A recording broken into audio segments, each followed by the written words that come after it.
আসসালামু আলাইকুম। তাসনিম ফ্যামিলি ব্লগসে আপনাদের সবাইকে স্বাগতম। আমি একজন ভোজন রসিক মানুষ। আমি রান্না করতে খুব ভালোবাসি, খেতে কিন্তু তার থেকে বহুগুণ বেশি ভালোবাসি। আপনাদের মাঝে আজ দুপুরের খাবার নিয়ে হাজির হয়ে গেলাম। আজকে দুপুরে খাবারের মেনুতে ছিল লইটা শুটকি ভুনা, মাছের তেল দিয়ে আলু বেগুন চচ্চড়ি, আলু দিয়ে মুরগির মাংসের পাতলা ঝোল আর শসা। সবগুলো খাবারই কিন্তু আমার খুব পছন্দের।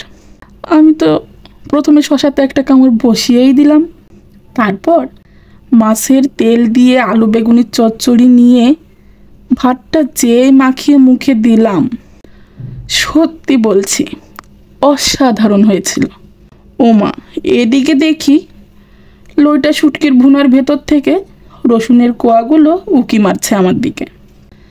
একটা নিয়ে মুখে দিতেই রসুনের ফিদা হয়ে গেলাম। এত মজা আর শুটকির ফ্লেভারটা এত সুন্দর ঢুকেছে, কি আর বলবো।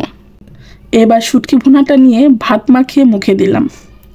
এত স্বাদ যে স্বাদের কোনো ভাগ হবে না। কি লইটা শুটকি ভুনার এই অসাধারণ রেসিপি লাগবে নাকি? তাহলে কমেন্টে জানান। আল্লাহ হাফেজ।